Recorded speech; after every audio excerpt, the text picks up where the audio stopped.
الحمد لله نحمده ونستعينه ونستغفره ونؤمن به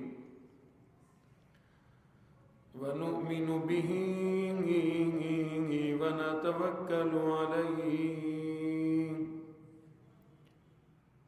ونعوذ بالله من شرور أنفسنا ومن سيئات أعمالنا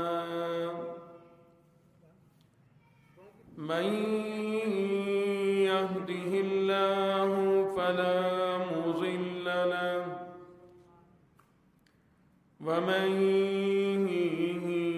يضلله فلا هادي له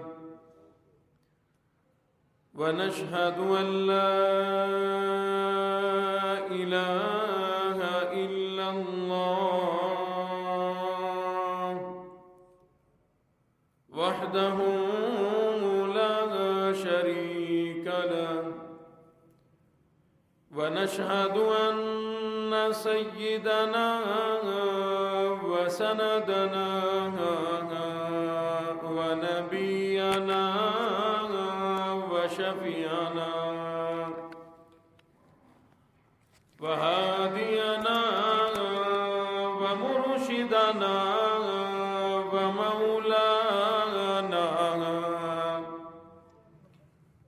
ومولانا محمدا عبده ورسوله أرسله بالحق بشيرا ونذيرا صلى الله تعالى عليه وعلى آله وأصحابه وأزواجه وذرياته وبارك وسلم تسليما كثيرا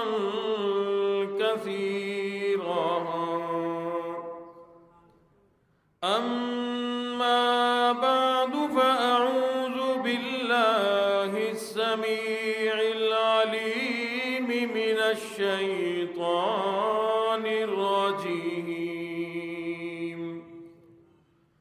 بسم الله الرحمن الرحيم يا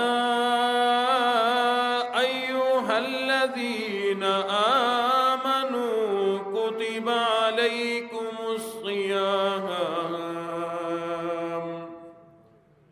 كما كتب على الذين من قبلكم لعلكم تتقون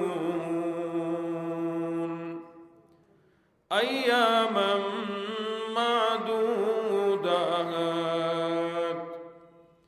فمن كان منكم مريضا أو على سفر فعدة من أيام أخر وعلى الذين يطيقونه فدية طعام مسكين فمن تطوع خيرا فهو خير له وأن تصوموا خير لكم إن كنتم تعلمون وقال النبي صلى الله تعالى عليه وسلم من صام رمضان إيمانا واحتسابا غفر له ما تقدم من ذنبه صدق الله مولانا العلي العظيم وصدق رسوله النبي الكريم ونحن على ذلك لمن الشاهدين والشاكرين والحمد لله رب العالمين.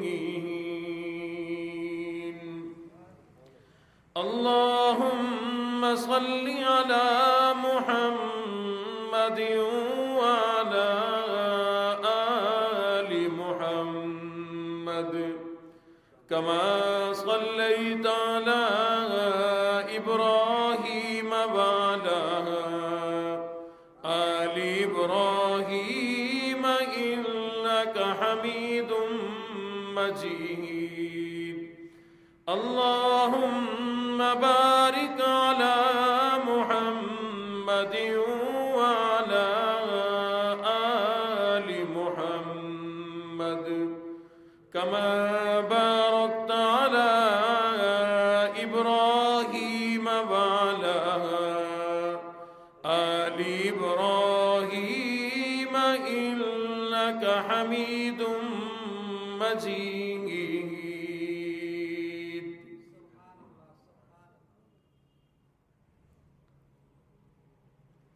قابل ذی وقار دوستوں، عزیز ساتھیوں،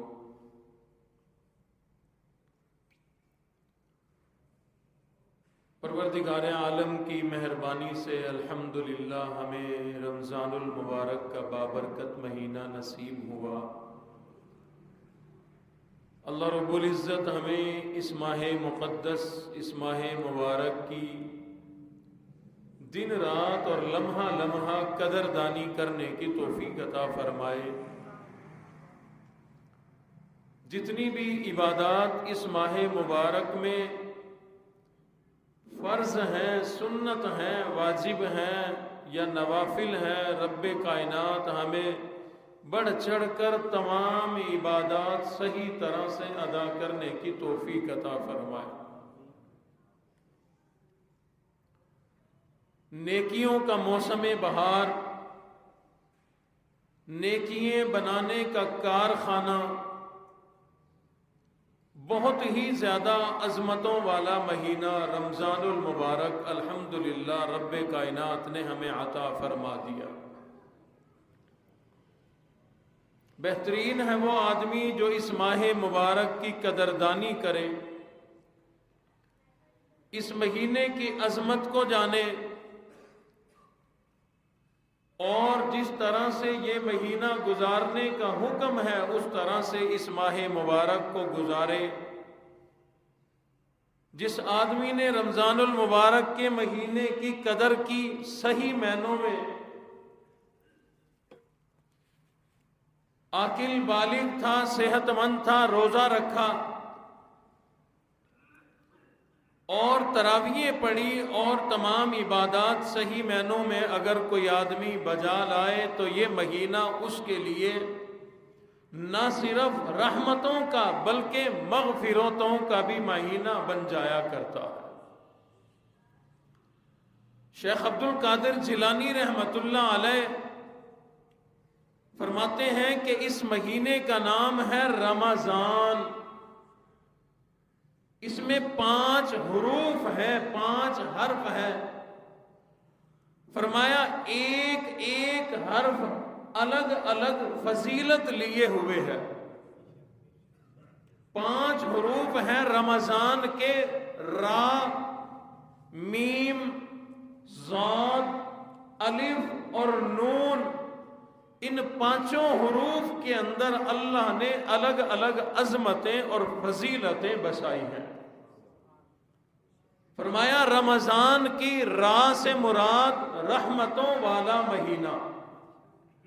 رمضان المبارک رحمتوں والا مہینہ، اور اس کی میم سے مراد مغفرت والا مہینہ، اور اس کی ضاد سے مراد جنت کی ضمانت والا مہینہ، اور اس میں الف سے مراد الفت، انس اقدس والا مہینہ، نون سے مراد رب کائنات کی خاص نورانیت والا مہینہ۔ اور یہ ساری باتیں تفصیل ارشاد فرما کے شیخ عبد القادر جیلانی رحمت اللہ علیہ فرماتے ہیں کہ لوگوں، اگر رب کی رحمتیں حاصل کرنا چاہتے ہو، اگر رب کی مغفرتیں حاصل کرنا چاہتے ہو، اگر جنت کی ضمانت حاصل کرنا چاہتے ہو، اگر الفت اور انس حاصل کرنا چاہتے ہو، اگر نورانیت اللہ کی حاصل کرنا چاہتے ہو، فرمایا اس ماہ مبارک میں جن عبادات کا حکم ہے وہ تمام عبادات کرتے چلے جاؤ، رب کائنات یہ ساری چیزیں تمہاری جھولیوں میں ڈال دیں گے۔ رحمت ملے گی، مغفرت ملے گی، جنت کی ضمانت ملے گی، الفت اور انس ملے گا، اللہ کی طرف سے خاص نور ملے گا جو آدمی صحیح معنوں میں اس مہینے کی قدر کرے گا۔ اور جس طرح سے اللہ رب العزت نے حضور علیہ الصلوۃ والسلام کو تمام انبیاء پر عظمت اور فضیلت عطا فرمائی، جس طرح سے جبرائیل امین کو تمام فرشتوں پہ عظمت عطا فرمائی، جس طرح سے اللہ نے راتوں میں لیلۃ القدر کو تمام راتوں پر عظمت عطا فرمائی، جس طرح آسمانی تمام کتابوں پر قرآن مجید کو عظمت عطا فرمائی، اسی طرح تمام مہینوں پر اللہ رب العزت نے رمضان المبارک کے مہینے کو عظمت اور فضیلت عطا فرمائی۔ بڑی عظمتوں والا مہینہ ہے، بڑی ہی برکتوں والا مہینہ ہے۔ خوش نصیب ہے وہی جو اس کی عظمتوں کو جان کر اس کی قدر کرے، صحیح معنوں میں عبادات کر کے اپنی مغفرت کا سامان پیدا کر لے۔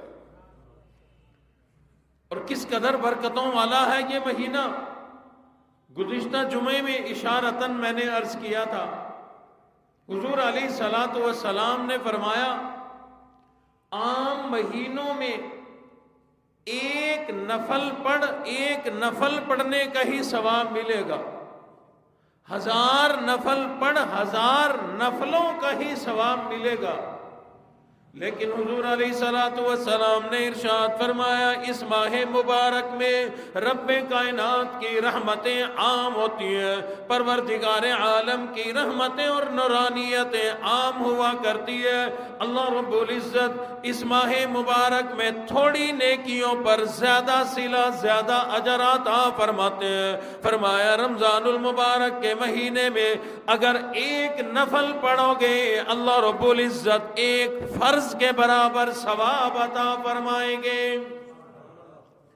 عام دنوں کے اندر 1,00,000 نفل پڑھو، 1,00,000 نفل مل کر ایک فرض کا مقابلہ نہیں کر سکتے، لیکن فرمایا اس ماہ مبارک میں رحمتیں اتنی ہوتی ہیں، رب کائنات کی رحمتیں اس قدر زیادہ ہوتی ہے، ہر نیکی پر اجر زیادہ ملتا ہے، ثواب زیادہ ملا کرتا ہے۔ فرمایا ایک نفل اگر پڑھو گے اللہ رب العزت ایک فرض کے برابر ثواب عطا فرمائیں گے۔ اور اس مہینے میں کوئی آدمی اگر ایک فرض پڑھے گا اللہ رب العزت 70 فرضوں کے برابر ثواب عطا فرمائیں گے۔ ایک فرض پڑھنے پہ 70 فرضوں کا ثواب ملے گا۔ اللہ اکبر، کتنی عظمتوں والا یہ مہینہ۔ حضور علیہ الصلوۃ والسلام نے ارشاد فرمایا کہ رات کو سحری کے وقت تم اٹھتے ہو سحری کھانے کے لیے، کھانا کھانے کے لیے، یہ جو بے ٹائمے اٹھے، ٹائم سے پہلے اٹھے، جلدی اٹھے، یہ جو تم نے مشقت اور تکلیف برداشت کی، اس تکلیف پر بھی تمہیں ثواب ملے گا۔ حضور علیہ الصلوۃ والسلام نے ارشاد فرمایا ان اللہ وملائکتہ یصلون علی المتسحرین، اللہ اور اس کے فرشتے سحری کھانے والے پر اپنی رحمتیں نازل کرتے ہیں، فرشتے اس کے لیے دعائیں مغفرت کیا کرتے ہیں۔ حالانکہ ہم نے کھانا اپنا پیٹ بھرنے کے لیے کھایا، پانی اپنا پیٹ بھرنے کے لیے پیا، کھانا اس لیے کھایا کہ دن میں بھوک نہ لگ جائے، دن میں پیاس نہ لگے، اپنی مرضی سے اپنے نفع کے لیے کھانا کھایا، اپنے نفع کے لیے پانی پیا۔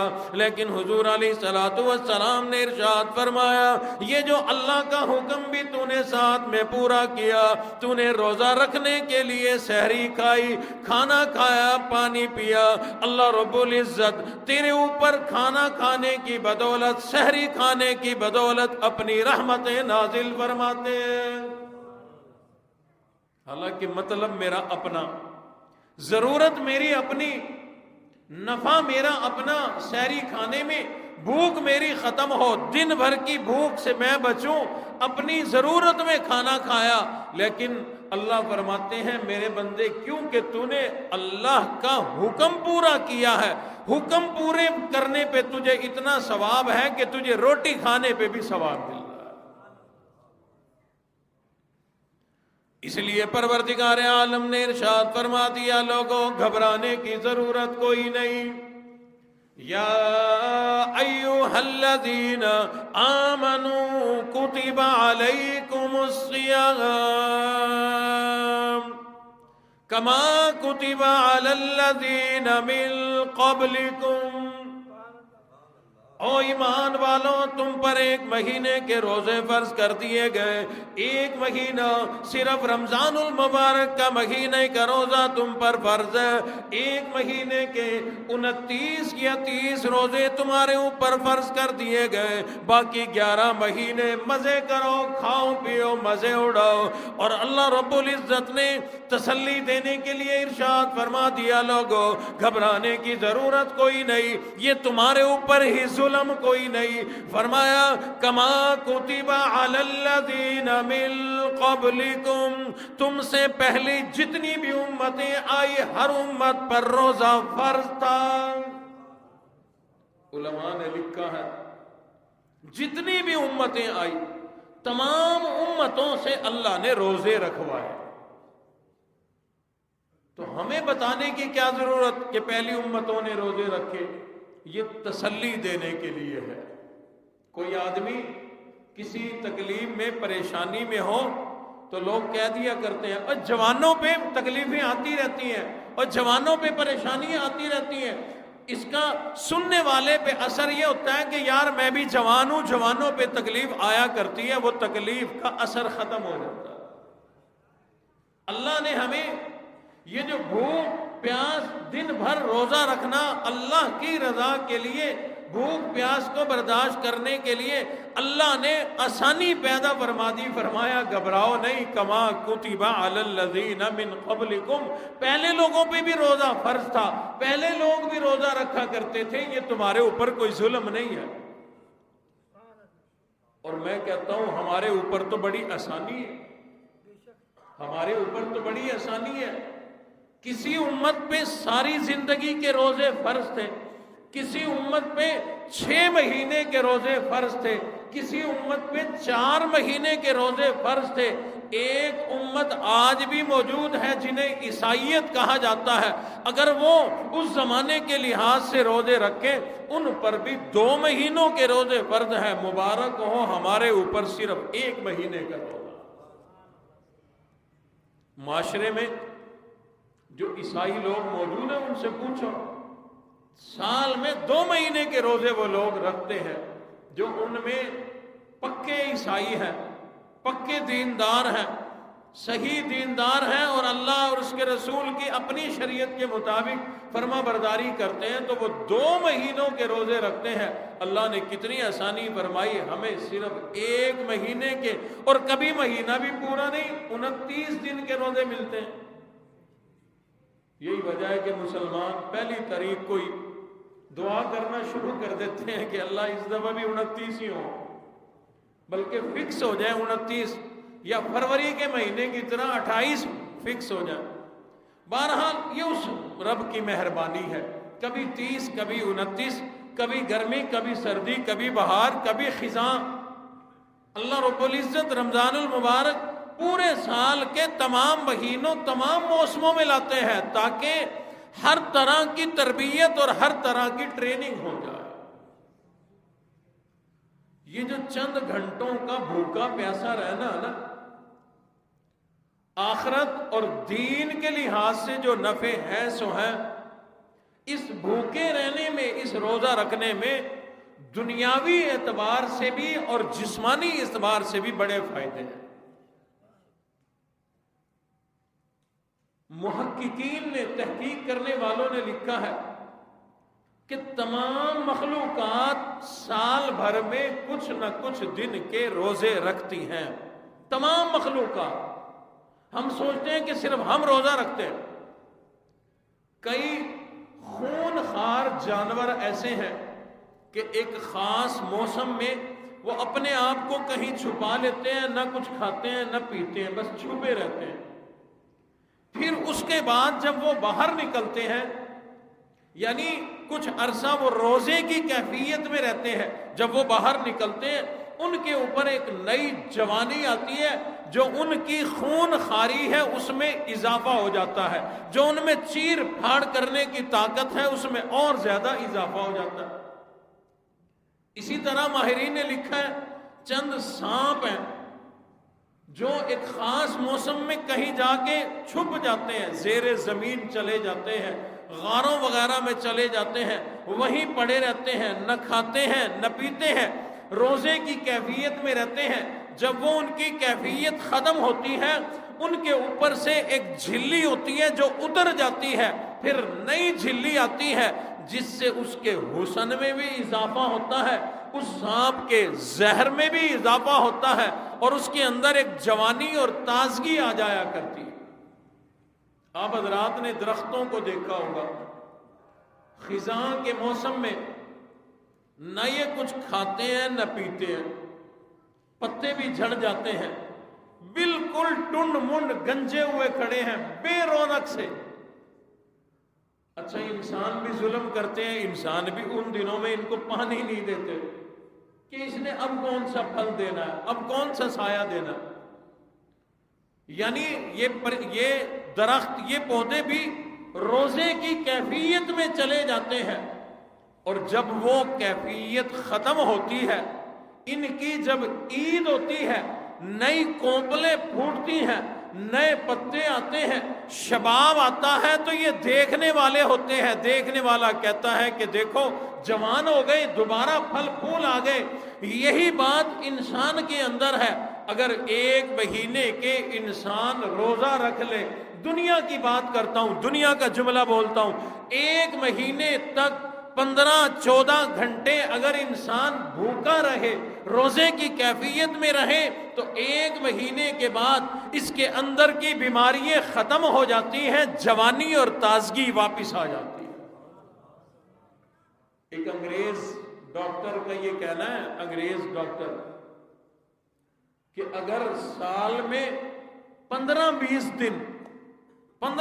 دن صرف کوئی آدمی دن کے وقت تقریباً 12-14 گھنٹے بھوکا پیاسا رہے، کچھ نہ کھائے، سال میں 15-20 دن کوئی آدمی بھوکا رہے، کتنے دن؟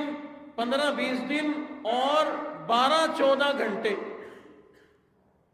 تو ڈاکٹروں کا، محققین کا کہنا ہے کہ اگر اس آدمی کے اندر کینسر ہو کسی بھی جگہ، تو ان دنوں کے اندر اور یہ کام کرنے سے وہ کینسر کا مرض ختم ہو جائے گا۔ قربان جائیں، رب کائنات نے کینسر کا علاج، بڑھاپے کا علاج، دوبارہ جوان ہونے کا طریقہ، دوبارہ تازگی لانے کا طریقہ، اور اپنے رب کو منا کر جنتی بن جانے کا طریقہ رب کائنات نے ہمیں 1400 سال پہلے رمضان المبارک کی صورت میں عطا فرمایا۔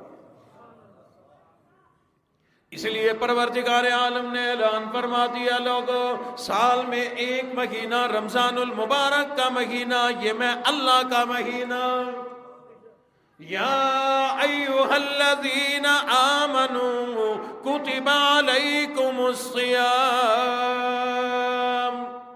کما کتب علی الذین من قبلکم لعلکم تتقون۔ اللہ فرماتے ہیں اے ایمان والو، مردوں، عورتوں، بوڑھوں، جوانوں، امیروں، غریبوں، تم پر رمضان المبارک کے مہینے کے روزے کو فرض کر دیا گیا۔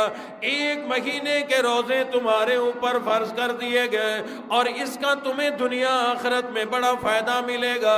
دنیا میں جسمانی طور پر بھی فائدہ، دنیا میں روزہ رکھو گے تازگی آ جائے گی، روزہ رکھنے سے تمہاری بیماریاں ختم ہو جائیں گی، روزہ رکھنے سے اپنے رب کو بھی راضی کر لو گے، جنت بھی کما لو گے۔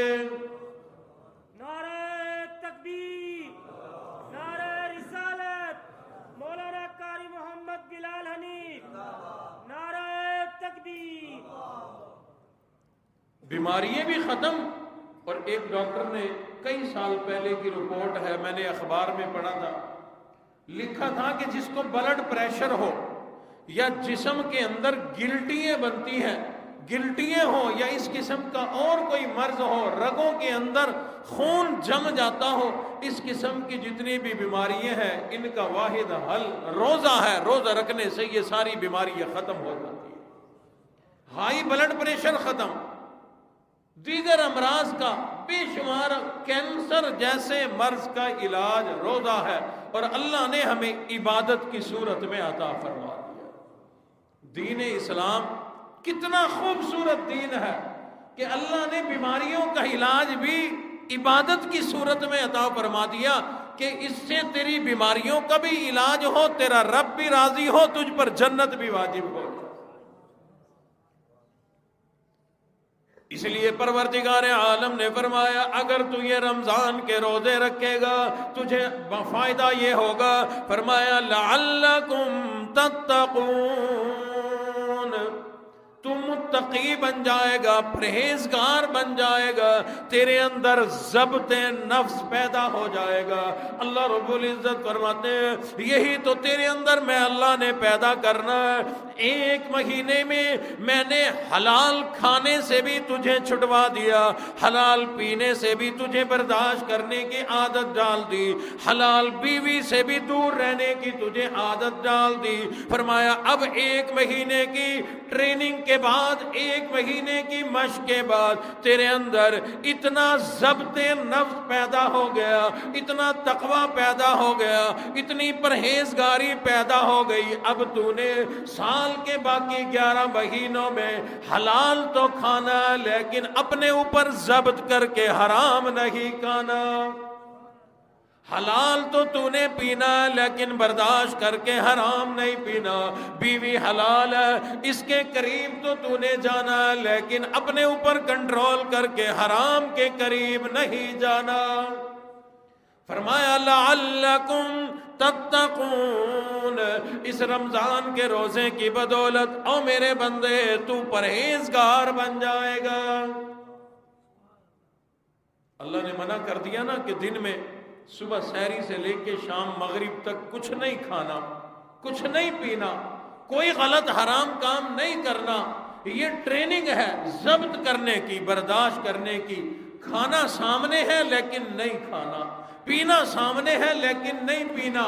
یہی وجہ ہے حضور علیہ الصلوۃ والسلام نے فرمایا روزہ دار روزے کی بدولت فرشتوں سے بھی افضل ہو جاتا ہے۔ روزہ دار روزے کی بدولت فرشتوں سے بھی افضل۔ اور ایک حدیث شریف بعد میں آپ کو سناؤں گا، وہ آپ نے گھر میں جا کر اپنی عورتوں سے سنانی ہے، عورتوں کو سنانی ہے کہ روزے کی بدولت عورتیں جنت کی حور سے بھی افضل ہو جاتی ہیں۔ حضور علیہ الصلوۃ والسلام نے ارشاد فرمایا فرشتوں کا کوئی کمال کوئی نہیں، فرشتے کھاتے پیتے کوئی نہیں، ہم بھی رمضان کے روزے میں کھاتے پیتے کوئی نہیں، فرشتوں کا کمال کوئی نہیں، وہ عورتوں کے قریب نہیں جاتے، شہوت پیدا نہیں ہوتی، کمال تو ہمارا ہے، ہمارے اندر شہوت بھی ہے لیکن اس کے باوجود اللہ کا حکم پورا کرتے ہوئے ہم لوگ اپنی بیوی کے قریب نہیں جاتے۔ فرمایا کمال اس کا ہوا کرتا ہے جس کو بھوک بھی لگے، کھانا بھی سامنے ہو، اس کے باوجود نہ کھائے، کمال اس کا ہے۔ فرشتوں کو تو بھوک ہی نہیں لگا کرتی، ان کا کیا کمال ہے؟ ان کو نہ بھوک لگتی ہے، ان کے سامنے لذیذ کھانا ہو انہیں پتہ ہی کوئی نہیں یہ کھانے کی چیز ہے، انہیں پیاس ہی نہیں لگتی، بہترین مشروبات فرشتوں کے سامنے ہو نہ ہو کوئی فرق نہیں پڑتا۔ حضور علیہ الصلوۃ والسلام نے ارشاد فرمایا کمال فرشتوں کا نہیں، کمال انسانوں کا ہے، بھوک بھی ہے سامنے کھانا بھی ہے، پیاس بھی ہے سامنے پینا بھی ہے، شہوات بھی ہے سامنے عورت بھی ہے، لیکن اللہ کا حکم پورا کرتے ہوئے کھانے کو بھی چھوڑ دیا، پینے کو بھی چھوڑ دیا، خوبصورت بیوی کو بھی چھوڑ دیا۔ فرمایا اس وجہ سے تیرا مرتبہ فرشتوں سے بھی زیادہ ہو گیا۔ حضرت ام سلمہ رضی اللہ تعالیٰ عنہ حاضر خدمت ہوئی، آقا ارشاد فرمائے ایک یہ دنیا والی عورت ہے، ایک وہ جنت والی عورت ہے، اور خود ہی بتلا رہی ہے کہ اس دنیا والی عورت کا حال یہ ہے آج جوان ہے کل جھریے بڑھاپا آ گیا، آج جوانی میں اس پہ پیار آتا ہے کل اس سے نفرت ہو جاتی ہے، آج اس کے اندر گندگی بھری ہوئی ہے، یہ مٹی کی بنی ہوئی ہے، اور جو جنت کی عورت ہے وہ موتیوں کی بنی ہوئی، خوشبوؤں کی بنی ہوئی، مشک عنبر اس کے اندر بسا ہوا۔ آقا ارشاد فرمائے اللہ کے نزدیک وہ جنت والی عورت اعلیٰ اور افضل ہے یا دنیا والی عورت؟ اللہ اکبر۔ حضور علیہ الصلوۃ والسلام نے ارشاد فرمایا اے ام سلمہ، وہ آخرت والی عورت، جنت والی عورت کا مقام مرتبہ، اس کی بناوٹ، اس کا حسن و جمال میں محمد الرسول اللہ کی زبان سے سن لے۔ حضور نے فرمایا وہ اتنی حسین ہے، اتنی حسین ہے، اس کی ایک انگلی کا پورا اتنا حسین و جمیل ہے، اگر اس کا انگلی کا پورا دنیا کی طرف نکال دیا جائے اس کے حسن اور چمک کی وجہ سے یہ دنیا والا سورج بے نور ہو جائے گا، روشنی کم پڑ جائے گی، اتنی حسین وہ۔ اور فرمایا کہ اس کے جسم میں اتنی خوشبوئیں ہیں اور ہمیشہ ہمیشہ کی خوشبوئیں ہیں کہ وہ انگلی کا پورا جو زمین کی طرف دنیا کی طرف اگر نکال دے اتنی خوشبو ہو کہ پوری دنیا مہک اٹھے۔ حضور نے بڑی لمبی تفصیل ارشاد فرمائی اس آخرت والی جنت والی حور کی عظمتوں کے بارے میں، بناوٹ کے بارے میں، اور ساتھ ہی ارشاد فرمایا اے ام سلمہ یاد رکھ وہ جنت والی حور جو ہے 1000 بھی اکٹھی ہو جائیں، 1000 مل کر دنیا والی ایک کا مقابلہ نہیں کر سکتی۔ دنیا کی عورت کا ایک کا وہ ہزاروں مل کر مقابلہ نہیں کر سکتی۔ حیران کہ وہ ہزاروں اور ہزاروں بھی وہ جو موتیوں سے بنی ہوئی، مشک و عنبر سے بنی ہوئی، خوشبوئیں اس کے جسم میں بسی ہوئی، اور دنیا والی عورت کی حالت یہ ہے آج حسن ہے کل بڑھاپا، آج جوانی کل بڑھاپا، آج اگر 4 لگی ہوئی خوشبوئیں بھی ہیں تو ساری ختم، اندر گندگی بھری ہوئی، مٹی کی بنی ہوئی، اور یہ افضل وہ کم۔ اللہ اکبر، حیران ہو گئی، عرض کر دی آقا اس کی وجہ کیا ہے، اس کی وجہ کیا ہے؟ اب جو وجہ بتلائی اس میں یہ بھی پتا چل گیا کہ جو عورت یہ کام کرے وہ عورت اس سے افضل ہے، جو عورت یہ کام کرے وہ اس سے افضل ہے۔ عرض کر دیا آقا ارشاد فرمائے اس کی وجہ کیا ہے، کیوں یہ دنیا والی عورت اس سے زیادہ اعلیٰ و عرفہ اور افضل ہے؟ حضور علیہ الصلوۃ والسلام نے فرمایا بصلاتہن وصیامہن وعبادتہن